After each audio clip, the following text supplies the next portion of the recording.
একদা দয়াল নবী হযরত মুহাম্মদ সাল্লাল্লাহু আলাইহি সাল্লাম নির্জন এক জঙ্গলের পথ ধরে হেঁটে যাচ্ছিলেন এবং তিনি খুবই ধীরে ধীরে হাঁটছিলেন। চারপাশে গভীর নীরবতা বিরাজমান ছিল। শুধু শোনা যাচ্ছিল পাখির ক্ষীণ ডাক আর হালকা বাতাসের পাতার মৃদু সুর। সেই নীরবতার মাঝেও নবীদের হৃদয় ছিল খুবই সজাগ, সহানুভূতিতে ভরা। তিনি ছিলেন এমন এক নবী যিনি শুধু মানুষের ভাষা নয়, বরং বনের পশু পাখিদের ভাষাও খুব সুন্দরভাবে বুঝতে পারতেন। প্রতিটি জীবের জন্য তার অন্তর ছিল খুবই রহমতপূর্ণ। হঠাৎ জঙ্গলের এক পাশে এক হৃদয় বিদারক দৃশ্য দেখলেন তিনি, আর সেই দৃশ্য দেখে আমাদের প্রাণের নবী হযরত মুহাম্মদ সাল্লাল্লাহু আলাইহি সাল্লাম কিছুটা অবাক হলেন এবং মুগ্ধ দৃষ্টিতে সেই হৃদয় বিদারক দৃশ্যের দিকে তাকিয়ে রইলেন। এবং সেই দৃশ্যটি ছিল এমন, এক ইহুদি এক নিরীহ হরিণকে শক্ত করে বেঁধে রেখেছে। ভয়ে কাঁপতেছিল হরিণটি, চোখ দুটো অশ্রুতে ভিজেছিল। দয়ার নবী সাল্লাল্লাহু আলাইহি সাল্লাম ধীরে ধীরে তার কাছে এগিয়ে গেলেন। নবীজিকে দেখা মাত্রই হরিণটি যেন আশার আলো খুঁজে পেল। বনের পশুরাও চিনত আমার প্রাণের নবী হযরত মুহাম্মদ সাল্লাল্লাহু আলাইহি সাল্লামকে। হরিণটি নবীজিকে দেখা মাত্রই কেঁদে উঠল এবং আল্লাহর অশেষ রহমত এবং কুদরতে হরিণটি রীতিমতো মানুষের মতো কথা বলতে শুরু করলো। হরিণটি বলল, ইয়া রাসূলুল্লাহ, ইয়া হাবিবাল্লাহ, আজ সকালে আমি আমার দুধের বাচ্চাকে ঘরে রেখে খাবারের সন্ধানে বের হয়েছিলাম। হে আল্লাহর নবী, এই পথেই এই ব্যক্তি আমাকে ধরে বন্দী করে ফেলেছে। সকাল থেকে এখন পর্যন্ত আমি এখনো বাঁধা। আমার ছোট ছোট বাচ্চারা ক্ষুধায় কাঁদছে। আমি তাদের দুধ খাওয়াতে পারিনি। হয়তো তারা আমাকে আর কখনো এই সুযোগ দিবে না। ওদের বাচ্চারা আমাকে দেখতে না পেয়ে যেন তারা অস্থির হয়ে পড়েছে। তাদের কণ্ঠ শুকিয়ে গেছে। কাপা কণ্ঠে হরিণটি আবার বলল, হে আল্লাহর হাবিব, আমি শুধু একবার আমার বাচ্চাদের সাথে দেখা করতে চাই শেষবারের মতো, এবং তাদের দুধ খাওয়াতে চাই। দয়া করে আপনি একটু ব্যবস্থা করে দিন। এবং হরিণের মুখে এমন কথা শুনে আমাদের প্রাণের নবী হযরত মুহাম্মদ সাল্লাল্লাহু আলাইহি সাল্লামের হৃদয়টা গভীরভাবে নড়ে গেল। নবীজি সাল্লাল্লাহু আলাইহি সাল্লাম হরিণটির মতো আমাদের নবী হযরত মুহাম্মদ সাল্লাল্লাহু আলাইহি সাল্লামের চোখগুলো যেন ভিজে উঠল এবং কণ্ঠ ভারী হয়ে গেল। তিনি হরিণটির কাছে এগিয়ে গেলেন এবং সেই ইহুদি শিকারী সেই হরিণটিকে বেঁধে রেখেছিল এবং নবীজিকে দেখা মাত্র ইহুদি কঠোর স্বরে বললেন, আমি এই হরিণটিকে শিকার করেছি। কি জানেন না জঙ্গলে প্রাণী শিকার করা বৈধ? তাই আমি একে আটকে রেখেছি। নবীজি সাল্লাল্লাহু আলাইহি সাল্লাম করুণ দৃষ্টিতে হরিণটির দিকে তাকালেন। তারপরে নবীজি খুবই শান্ত এবং গভীর কণ্ঠে বললেন, তুমি কি দেখতে পাচ্ছ না এই হরিণটি একটি মা হরিণ? তার স্তনটি ফেটে যেন দুধ বের হয়ে যাচ্ছে। তার বাচ্চারা দুধ খেতে না পেয়ে অপেক্ষা করছে। এই কষ্টে তুমি কি অনুভব করতে পারছো না? দয়া করে তাকে ছেড়ে দাও। কিন্তু ইহুদির হৃদয় নরম হলো না। সে রুক্ষভাবে বলল, আমি অনেক কষ্ট করে একে ধরেছি, আর তোমার কথায় আমি একে কেন ছেড়ে দেব? তখন বিশ্বনবী হযরত মুহাম্মদ সাল্লাল্লাহু আলাইহি সাল্লাম আরও এক ধাপ এগিয়ে এসে বললেন, তুমি একে ছেড়ে দাও। সে শুধু শেষবারের মতো তার সন্তানদের সাথে দেখা করতে চাই। দুধ পান করিয়ে সে আবার তোমার জায়গায় ফিরে আসবে। এই কথা শুনে ইহুদি ব্যঙ্গ করে হেসে উঠল। সে বলল, বলছো কি করে? হরিণ কি তোমার বাবার দাদার সম্পদ? একবার ছেড়ে দিলে সে আবার ফিরে আসবে? এরকম কোনো নজির আছে কি? আজ পর্যন্ত আমি কোনো শিকার করা প্রাণীকে ছেড়ে দেওয়ার পরে সেটাকে আর ফিরে আসতে দেখিনি। ইহুদির অবিশ্বাস আর কঠোরতা দেখে চারপাশ যেন আরো নিস্তব্ধ হয়ে গেল। হরিণটির চোখ দিয়ে টুপটাপ করে অশ্রু ঝরছিল। আর দয়ার নবী হযরত মুহাম্মদ সাল্লাল্লাহু আলাইহি সাল্লাম, যিনি কোনো প্রাণীর কষ্ট সহ্য করতে পারতেন না, তিনি বুঝে গেলেন কোনোভাবে অনুরোধ করে এই ইহুদির সাথে পেরে ওঠা যাবে না। তিনি তার দৃঢ় প্রতিজ্ঞায় আবদ্ধ, সে কোনোভাবেই হরিণটিকে ছেড়ে দেবে না। এরপরে নবীজি সেই ইহুদির কাছে আবারও গেলেন এবং তাকে জড়িয়ে ধরে বললেন, তুমি এই হরিণটিকে ছেড়ে দাও এবং বিনিময়ে আমাকে বেঁধে রাখো। যদি হরিণটি ফিরে আসে তাহলে তুমি আমাকে এড়ে দিও, এবং যদি ফিরে না আসে তাহলে তুমি আমার সাথে যা ইচ্ছে তাই করতে পারো। এটা শুনে ইহুদির বিস্ময়ে তাকিয়ে রইল কিছুক্ষণ।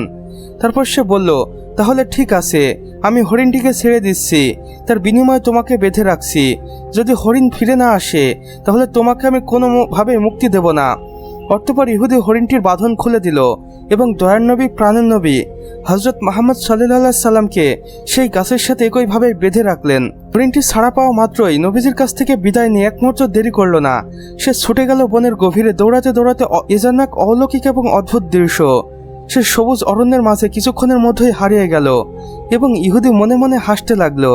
সে ভাবল, এই হরিণটি আর কোনোদিন ফিরে আসবে না, আর এই মানুষটিকে দিয়ে আমি সারা জীবন আমার ব্যাগার খাটাবো। সেই ইহুদির কুচক্রি মন যেন আরো বেশি উত্তাল হয়ে গেল এবং সে নবীজিকে দিয়ে তার বাল্যমুখ খাটাতে চেয়েছিল। সে আরো ভাবলো, এর মতো বোকা মানুষ আমি আমার জীবনের দ্বিতীয়টি দেখিনি।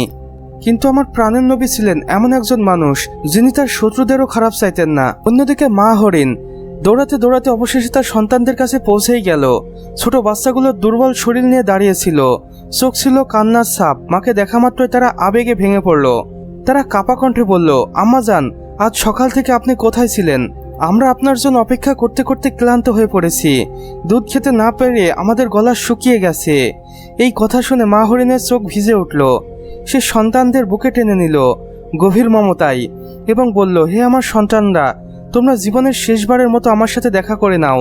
তাড়াতাড়ি আমার দুধ পান করো, হয়তো এরপর আর কখনোই তোমার সঙ্গে আমার দেখা হবে না। এই কথা শুনে ছোট ছোট হরিণ শাবকগুলো আটকে উঠল। তারা কান্নার ভেজা চোখে বলল, আম্মাজান, আপনি এমন কথা বলছেন কেন? কেন বলছেন আর দেখা হবে না? আমরা তো আপনাকে ছাড়া বাঁচতেই পারবো না। মা হরিণ দীর্ঘশ্বাস ফেলে বলল, আজ সকালে যখন খাবারের সন্ধানে বের হয়েছিলাম, তখন এক নিষ্ঠুর ইহুদি আমাকে বন্দি করে ফেলে। আমি অসহায় হয়ে পড়েছিলাম। ঠিক তখনই আল্লাহর রহমতে দয়ার নবী, মায়ের নবী, প্রাণের নবী হজরত মুহাম্মদ সাল্লাল্লাহু আলাইহি সাল্লাম সেই পথ দিয়ে যাচ্ছিলেন। আমি তাকে ডেকে তোমাদের কথা বললাম, হে ইয়া রাসূল, আমার সন্তানরা দুধ না খেতে পেয়ে পিপাসায় কাতর হয়ে গেছে এবং পথের দিকে আমার আশায় তারা তাকিয়ে আছে। দয়া করে আমাকে তাদের কাছে যেতে দিন। আমার সন্তানেরা, তোমরা সেই কথা শুনে দয়ার নবী সাল্লাল্লাহু আলাইহি সাল্লামকে নিজেই জিম্মি রেখে তারা আমাকে ছেড়ে দিয়েছে এবং বলেছে কিছু সময়ের মধ্যেই যেন ফিরে যেতে, না হলে দয়ার নবী, প্রাণের নবীকে তারা চিরদিন বেঁধে রাখবেন সেই গাছের সাথেই, আর এটা চরম অপমান হবে। আর মা হরিণের মুখে এমন কথা শুনে ছোট হরিণের বাচ্চাগুলো যেন থমকে গেল। মা হরিণ তার শাবকগুলোকে আবারও ব্যথিত কণ্ঠে বললেন, তোমরা যত দ্রুত সম্ভব আমার দুধ পান করো। আমাকে দ্রুত আবার ফিরে যেতে হবে। আমার নবীকে কষ্ট দিতে পারি না, তার উপর সামান্য কষ্ট আমি সহ্য করতে পারবো না। এই কথা শুনে হরিণের সন্তানের চোখ পানিতে ভেসে গেল। তারাও কাঁদতে কাঁদতে একসাথে বলে উঠল, আম্মাজান, আপনি কিভাবে ভাবলেন মায়ের নবী ইহুদির হাতে বন্দী আর আমরা নিশ্চিতে দুগ্ধপান করব? দয়ার নবী সাল্লাল্লাহু আলাইহি সাল্লাম কষ্টে থাকবেন আর আমরা শান্তিতেই খাবো, এটা কোনোভাবেই হতে পারে না। চলুন আম্মাজান, আমরা সবাই আপনার সঙ্গে যাব। আমাদের নবীর সামান্য কষ্ট আমরা সহ্য করতে পারবো না। এই কথা শুনে মা হরিণ আর নিজেকে ধরে রাখতে পারলেন না। চোখে জল মুছে সে সন্তানদের নিয়ে রওনা হলো দয়ার নবী, প্রাণের নবী হযরত মুহাম্মদ সাল্লাল্লাহু আলাইহি সাল্লামের দিকে, মহান রহমতের দিকে, যিনি নিজের জীবন দিয়ে একটি মায়ের ভালোবাসাকে সম্মান করেছিলেন। অন্যদিকে সময় একটু গড়িয়ে যাওয়ায় ইহুদি অধৈর্য হয়ে পড়ল এবং সে আশপাশ খুব দাবড়াতে লাগলো এবং মহানবীকে খুব কথা শোনাতে লাগলো। সে ব্যঙ্গসুরে বারবার উপহাস করে নবীজিকে বলছিল, তোমার মতো বোকা মানুষ আমি আমার জীবনে পৃথিবীতে দ্বিতীয়টি দেখিনি। তুমি খুবই বোকা মোহাম্মদ। কিন্তু কিছু সময় পর যে ইহুদির মুখ একদমই বন্ধ হয়ে যাবে সেটা ইহুদি কখনো কল্পনাও করতে পারেনি। একটু পরেই তারা খেয়াল করে দেখলো দূর থেকে কি যেন সবুজ পাতার ভিতরে নড়াচড়া করছে। ইহুদির চোখ ঠিকরে কিছু সময় পর সেটা দেখার চেষ্টা করলো, কিন্তু কোনোভাবে দেখতে পারছিল না। আর তখন আমাদের প্রাণের নবী মুস্কি হাসছিলেন এবং বলছিলেন, তোমার অধৈর্যতার সময় শেষ হয়ে এসেছে ইহুদি। এই দূরে সবুজের ভিতরে দেখো, সেই হরিণটি আবার ফিরে এসেছে, সেই সাথে তার দুটি শাবককেও নিয়ে এসেছে। আর এই দৃশ্য দেখে বিস্ময় এবং শুদ্ধ হয়ে গেল তার চোখ।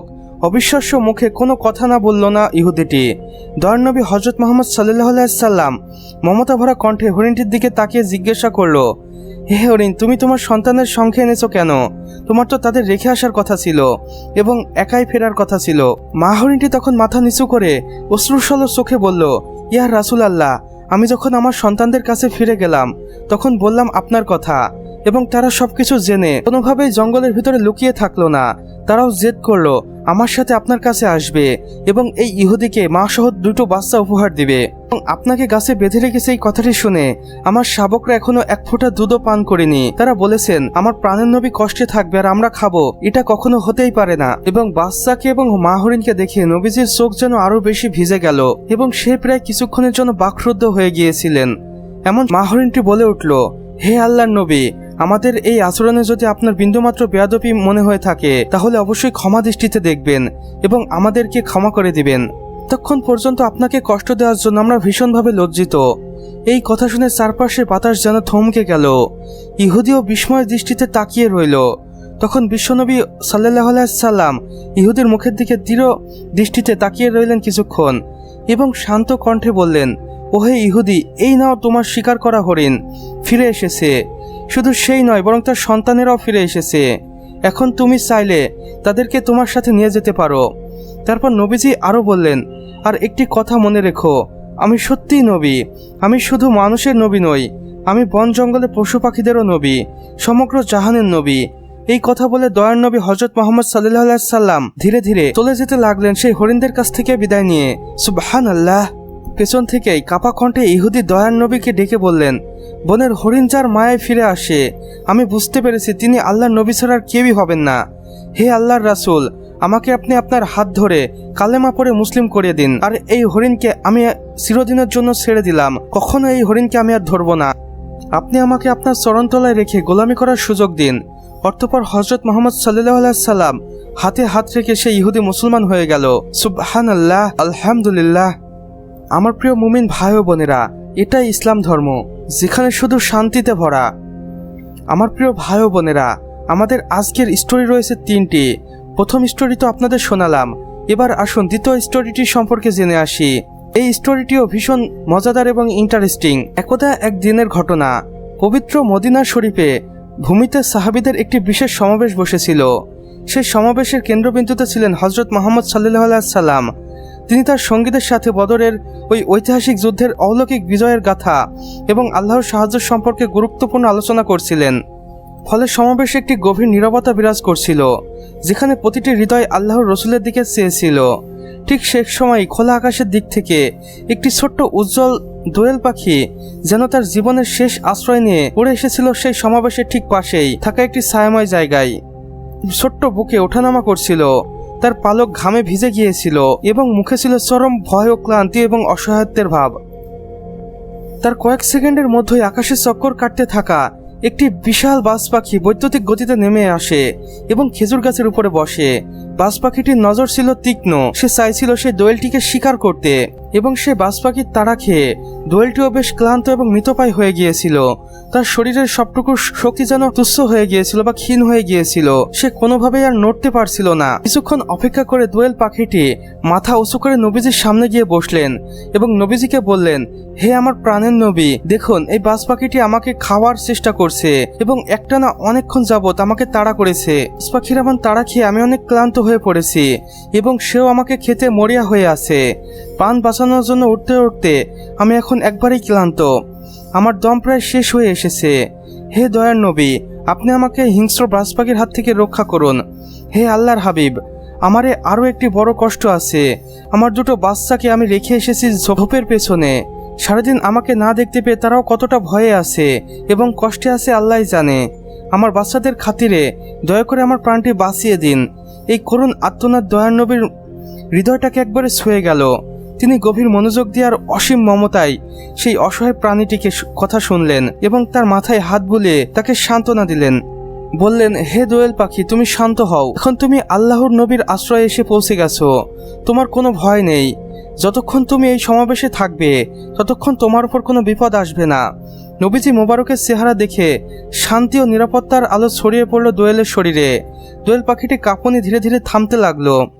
এরপর দয়ার নবী সাল্লাল্লাহু আলাইহি সাল্লাম তার দৃষ্টি ঘুরে খেজুর গাছের উঁচু ডালে বসে থাকা সেই বিশাল বাজ পাখিটির দিকে তাকালেন। তার কণ্ঠে ছিল দয়া ও ন্যায়ের অপূর্ব সমন্বয়। তিনি বললেন, হে বাজ পাখি, তুমি কেন আজ সারাদিন এই দুর্বল দোয়েল পাখিটিকে তাড়া করছো? তুমি কেন একে খেয়ে ফেলতে চাও? নবীজির দৃষ্টি পড়তে বাজ পাখিটির মাথা নিচু হয়ে গেল, তার কণ্ঠে সম্মান আর গভীর বেদনা মিশিয়ে গেল। সে বলল, হে আল্লাহর নবী, আপনারা সামান্য কোনো বেয়াদবি হয়ে থাকলে আমাকে ক্ষমা করবেন। হে নবী, আমার অসহায়ত্বের কথা শুনুন। পুরো 2 দিন ধরে আমার পেটে খাবার পড়েনি এক দানাও। আমি ক্ষুধার যন্ত্রণায় প্রাণ হারিয়ে ফেলেছিলাম প্রায়। তো মানে আমার সেই শক্তি নেই যে আমি উড়ে আরও একটি শিকার করব। আমার বেঁচে থাকা কঠিন হয়ে পড়েছিল। হে নবী, আজ সকালে যখন এই দোয়েল পাখিটিকে আমার সামনে দেখলাম তখন ক্ষুধার সেই তীব্র যন্ত্রণা আর সহ্য করতে পারিনি। স্যার, একমাত্র উপায় মনে করেই আমি সিদ্ধান্ত নিয়েছিলাম ওকে খাবো। তাই সকাল থেকে এখন পর্যন্ত তাকে তাড়া করে বেড়াচ্ছি। এই কথা শুনে সমাবেশের এক গভীর নীরবতা নেমে এলো। সাহাবীরা দেখলো দয়ার নবী সাল্লাল্লাহু আলাইহি সাল্লাম শুধু দোয়েলের কষ্টই নয়, বাজ পাখির কষ্টে অসহায়ত্ব হয়ে পড়েছেন এবং সমান মমতায় শুনছেন দুজনের কথাই। বেশি শান্ত এবং দৃঢ় কণ্ঠে বলল, হে বাজ, তুমি যদি তোমার ক্ষুধার কারণে দোয়েল পাখিটিকে খেয়ে ফেলো তবে সে তার ছোট ছোট বাচ্চাকে রেখে এসেছে, তাদের কি হবে? তুমি কি একবারও ভেবেছো তোমার এক মুহূর্তের ক্ষুধা মেটানোর জন্য অন্য 2টি পশুর জীবন চলে যাবে, মানে বাচ্চাগুলোর প্রাণ চলে যাবে? কি তাদের কোনোভাবে ধ্বংস করে দিতে পারো? এই কথা শুনে বাজ পাখির গভীর নিঃশ্বাস নিল। তার চোখে অনুশোচনার ছাপ স্পষ্ট হয়ে উঠল। সে বলল, হে আল্লাহর নবী, ক্ষুধার যন্ত্রণায় আমি আর ঠিক থাকতে পারছিলাম না, কোনো পথ খুঁজে পাচ্ছিলাম না। 2 দিন ধরে আমি কোনো কিছুই খাইনি। আমি এই দোয়েল পাখিটিকে দেখলাম, আমার সিদ্ধান্ত এবং বুদ্ধি যেন লোপ পেয়েছিল। আমি শুধু অপেক্ষা করছিলাম কখন একে খাবো, আমার ক্ষুধা নিবারণ হবে। হে নবী, আপনি এখন বলে দিন আমি আমার প্রাণ বাঁচাতে কি করব? তখন প্রাণের নবী হযরত মুহাম্মদ সাল্লাল্লাহু আলাইহি সাল্লাম তার দিকে তাকালেন। তার চেহারার ছিল অদ্ভুত ও দৃঢ় এক করুণ মিশেল। তিনি এমন এক ত্যাগের কথা বললেন যা শুনে আসমান জমিন বিস্মিত হয়ে যাবে। তারপর নবীজি সাল্লাল্লাহু আলাইহি সাল্লাম বললেন, হে বাজ, তুমি শান্ত হয়ে বসো, তোমার ক্ষুধা নিবারণের ব্যবস্থা আমি রাসূল নিজেই করব, তুমি নিশ্চিত থাকো। তারপর তিনি দোয়েল পাখিটিকে ডেকে তাকিয়ে মমতা ভরা কণ্ঠে বললেন, হে দোয়েল, তোমার কোনো ভয় নেই, তুমি এখন খুশি মনে তোমার বাচ্চাদের কাছে ফিরে যেতে পারো। আমি ওয়াদা করছি এই বাজ পাখি আর তোমাকে খাবে না বা তোমার কোনো ক্ষতি করবে না। আল্লাহ নবীর মুখে এমন কথা শুনে দোয়েলটির বুক যেন পাতলা হলো এবং সে উড়ে গেল তার বাচ্চাদের কাছে। আর যাওয়ার আগে অবশ্যই মহানবী হযরত মুহাম্মদ সাল্লাল্লাহু আলাইহি সাল্লামের কাছে কৃতজ্ঞতা প্রকাশ করলেন। বললেন, ইয়া রাসূল, আপনার মুখে এই কথা শোনার পর আমার আর কোনো ভয় রইল না, আমি এখন নিশ্চিন্তে আমার বাচ্চাদের কাছে ফিরে যেতে পারি। এই কথা বলে দোয়েল পাখিটি বিশ্বনবী সাল্লাল্লাহু আলাইহি সাল্লামের কাছে বিদায় নিয়ে তার বাচ্চাদের কাছে ফিরে গেলেন গন্তব্যের দিকে। বাজ পাখিটি তখনও নীরবে বসেছিলেন, মাঝে মাঝে সে নবীজির দিকে তাকাচ্ছিলেন। তার চোখে ক্ষুধার জ্বালাটা স্পষ্ট বোঝা যাচ্ছিল, কিন্তু তার চেয়েও বেশি তিনি লজ্জিত আর বিস্ময়। এখন দয়ার নবী হযরত মুহাম্মদ সাল্লাল্লাহু আলাইহি সাল্লাম ধীরে ধীরে বললেন, হে বাজ, তোমার তো খুব ক্ষুধা লেগেছে, তুমি একটি কাজ করো, তুমি তোমার ঠোঁট দিয়ে আমার গালের এক টুকরো মাংস খেয়ে নাও, তুমি কিছুক্ষণের জন্য তোমার ক্ষুধা নিবারণ করতে পারবে। এই কথা শুনে পুরো সমাবেশ থমকে গেল, সাহাবীদের চোখে পানি এসে গেল, আসমান জমিন যেন স্তব্ধ হয়ে গেল। পাখিটি নবীজির দিকে তাকিয়ে বলল তার ভাঙা কণ্ঠে, হে আল্লাহর নবী, হে ইয়া রাসূলুল্লাহ, আপনার চাঁদের মতো এই চেহারায় আমি কোনোভাবেই কামড় বসাতে পারবো না। যখনই আপনার এই চাঁদের মতো মুখখানি দেখেছি তখনই আমার ক্ষুধা মিটে গেছে, আলহামদুলিল্লাহ। হে আল্লাহর নবী, আমার কলিজা ঠান্ডা হয়ে গেছে। ও আল্লাহর হাবিব, আমাকে আপনার মুখের থেকে মাংস খেতে হবে না। আপনার এই চাঁদের মতো মুখখানি দেখে আমি আত্মতৃপ্তি পেয়েছি, আমার মনে হচ্ছে বাকি জীবন আমার আর কোনো ক্ষুধাই লাগবে না। এরপর বাজ পাখি বিশ্বনবীকে সালাম করল এবং উড়ে গেল আকাশের দিকে। সুবহানাল্লাহ। আমার প্রিয় মুমিন ভাই ও বোনেরা, আমাদের দ্বিতীয় গল্পটিও শেষ হয়েছে। এবার শেষ গল্পটির জন্য আপনারা অবশ্যই আমাদের সম্পূর্ণ ভিডিওটি দেখবেন, কারণ এটিও একটি শিক্ষণীয় এবং অনেক ইন্টারেস্টিং একটি স্টোরি। আমাদের ইসলাম ধর্মে যত ইন্টারেস্টিং স্টোরি আছে, এগুলো আমি আপনাদের জন্য ভিডিওগুলো বানাতে না গেলে বুঝতেই পারতাম না। এখন আপনারা যে স্টোরি বা গল্পটি শুনবেন এটি আরও বেশি রোমাঞ্চকর এবং শিক্ষণীয়। একদিনের ঘটনা, হযরত রাসূল সাল্লাল্লাহু আলাইহি সাল্লাম তার সাহাবীদের বসে আলোচনা করছিলেন। এমন সময় সেখানে এক গ্রাম্য ব্যক্তি উপস্থিত হলেন। তখন তার হাতে ছিল শিকার করা একটি গুইসাপ। সে বৃদ্ধ ব্যক্তি রাসূল সাল্লাল্লাহু আলাইহি সাল্লামের দিকে ইশারা করে সাহাবাদের একরামদের জিজ্ঞাসা করলেন, ইনি কি সাহাবে কিরামগণ? উত্তর দিলেন, তিনি রাসূল সাল্লাল্লাহু আলাইহি সাল্লাম। ইনি হলেন জিন ও ইনসানের নবী, ইনি হলেন তামাম বিশ্ব নবী।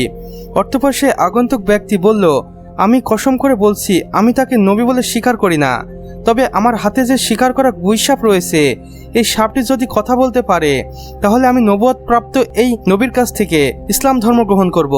মানে সে আগন্তুক ব্যক্তি এসেছিলেন নবীজিকে পরখ করতে, কিন্তু আমার প্রাণের নবী ছিলেন খুবই শান্ত মেজাজের। সে মুচকি হাসলেন এবং বললেন, হে আগন্তুক ব্যক্তি, তুমি আমার সামনে এসে বসো। সেই আগন্তুক ব্যক্তি অহংকারী চেহারা নিয়ে নবীজির সামনে গিয়ে বসলেন এবং নবী মুহাম্মদ সাল্লাল্লাহু আলাইহি সাল্লামের দিকে আঙ্গুল নাড়িয়ে বললেন, তুমি যদি এই মৃত গুইসাপটিকে জীবন দিয়ে কথা বলাতে পারো তাহলেই আমি তোমার কাছ থেকে ইসলাম ধর্ম গ্রহণ করব, অন্যথায় তোমাকে দুর্বল বলে মেনে নিতে হবে। সব যদি তোমার প্রশ্নের উত্তর দিতে পারে তাহলেই আমি ঈমান আনবো, অন্যথায় আমি কোনোভাবেই তোমার ইসলাম ধর্ম গ্রহণ করব না। আর সেই আগন্তুক ব্যক্তির মুখে এমন কথা শুনে আল্লাহর নবী সাল্লাল্লাহু আলাইহি সাল্লাম তাকে বললেন, তুমি গুইসাপ শব্দকে ছেড়ে দাও। রাসূল আকরাম সাল্লাল্লাহু আলাইহি সাল্লাম এর আদেশ মতে সে বেদুইন ব্যক্তি তার সামনে গুইসাপটিকে ছেড়ে দিল। অতঃপর আল্লাহর নবী সাল্লাল্লাহু আলাইহি সাল্লাম তাকে ডেকে বললেন, হে গুইসাপ। গুইসাপকে ডাক দেওয়ার সঙ্গে সঙ্গে গুইসাপটি একটু নড়ে উঠল। আর এমন দৃশ্য দেখে আগন্তুক সে ব্যক্তি একটু হকচকিয়ে গেলেন। সেই সাপটি সকলের সামনেই বোধগম্য বিশুদ্ধ আরবি ভাষায় জবাব দিলেন, লাব্বাইক ইয়া রাসূলুল্লাহ, আমি আপনার খেদমতে উপস্থিত, আমি আপনার অনুগত। গুইসাপের এই কথাগুলো উপস্থিত সকলেই শুনল এবং বুঝতে পারল। এরপরে রাসূল আকরাম সাল্লাল্লাহু আলাইহি সাল্লাম তাকে জিজ্ঞাসা করলেন, হে গুইসাপ, তুমি কি ইবাদত করো? জবাবে সে গুইসাপটি বলল, আমি আল্লাহর ইবাদত করি। আকাশে রাজত্ব দুনিয়া তিনি সমুদ্রের ভিতরে পথ সৃষ্টি করেছেন, যিনি বেহেশতের রহমত ও দোজখে আযাব সৃষ্টি করেছেন, তার ইবাদত করি। এবং পুনরায় সাল্লাল্লাহু আলাইহি সাল্লাম সাপটিকে জিজ্ঞাসা করলেন, আমি কে? সে জবাব দিল, আপনি আল্লাহর রাসূল এবং আপনি আখেরি নবী। যে ব্যক্তি আপনার কথা সত্য বলে স্বীকার করবে সেই সফলকাম হবে, আর যে ব্যক্তি আপনাকে মিথ্যা প্রতিপন্ন করবে সে ব্যর্থ হবে। অতঃপর রাসূল সাল্লাল্লাহু আলাইহি সাল্লাম সেই গ্রাম্য লোকটির দিকে লক্ষ্য করে বললেন, হে বেদুইন, এখন কি তুমি তোমার মতো আমার হাত ধরে ইসলাম ধর্ম গ্রহণ করবে? তখন সে ব্যক্তি বলল, ইয়া রাসূলুল্লাহ, ইয়া হাবিবাল্লাহ, আর কোনো সন্দেহ নেই। বেদুইন ব্যক্তিটি বলল, আমি এক্ষুনি আপনার হাত ধরে ইসলাম ধর্ম গ্রহণ করব। আপনি যত দ্রুত সম্ভব আমাকে মুসলিম বানিয়ে দিন। এমন অলৌকিক দৃশ্য আমি আমার জীবনে আর দ্বিতীয়টি দেখিনি, আর হয়তো কখনো দেখার সুযোগও হবে না। আমি যদি আপনার সাথে বেয়াদবি করে থাকি তাহলে আমাকে ক্ষমা দৃষ্টিতে দেখুন, আমাকে ক্ষমা করে দিন হে আখেরি নবী। এমনটা বলে সেই বেদুইন ব্যক্তি কান্নায় ভেঙে পড়লেন এবং নবীজির হাত মোবারক জড়িয়ে ধরে অঝরে কাঁদতে লাগলেন। এরপরে রাসূল সাল্লাল্লাহু আলাইহি সাল্লাম হাতে হাত রেখে কালেমা পড়ে মুসলমান হয়ে গেল সেই বেদুইন ব্যক্তি। আমার প্রিয় মুমিন ও দিনী ভাই ও বোনেরা, এই নবীকে বনের পশু পাখি চিনল, কিন্তু আমরা মানুষেও তাকে চিনতে পারলাম না। হে আল্লাহ, তুমি আমাদের সকলকে হেদায়েত দান করো। তো আমার প্রিয় ভাই ও বোনেরা, আমাদের আজকের ভিডিও এতটুকুই। ভিডিওটি ভালো লাগলে অবশ্যই একটি লাইক করে দিবেন এবং কমেন্ট করে জানাবেন আমাদের আজকের স্টোরিগুলো আপনাদের কেমন লেগেছে। যদি ভালো লেগে থাকে বা আমি কোনো ভুল করে থাকি তাহলে অবশ্যই কমেন্ট বক্সে সেটা জানাতে ভুলবেন না। আর আমাদের চ্যানেলে যদি একদমই নতুন হয়ে থাকেন অবশ্যই সাবস্ক্রাইব করে পাশে বেল আইকনে ক্লিক করে দিতে ভুলবেন না, যেন আমাদের নতুন ভিডিও নোটিফিকেশন আপনার কোনোভাবে মিস না হয়ে যায়। আমাদের সম্পূর্ণ ভিডিওটি দেখার জন্য আপনাকে অসংখ্য ধন্যবাদ। খোদা হাফেজ।